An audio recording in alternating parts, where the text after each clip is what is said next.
Quick reading for December the 21st to December the 22nd, water signs. Um, Sabihin natin merong mga silence, no, in the past days, weeks, or months.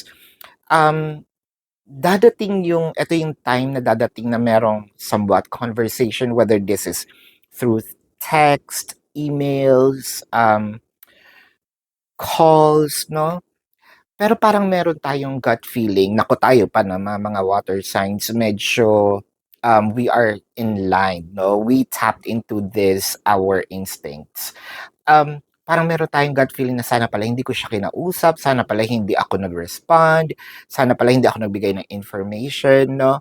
It felt like etong si itong person na ito na magko-communicate sa atin, parang instead of bringing us a good news, mas pag-iinitin yung ulo natin nito. Um, Yun nga parang sinabi natin sa sarili natin, sana pala hindi na lang kita kinausap, 'no? Dumating yung time na parang, napupundi tayo dito sa person na 'to.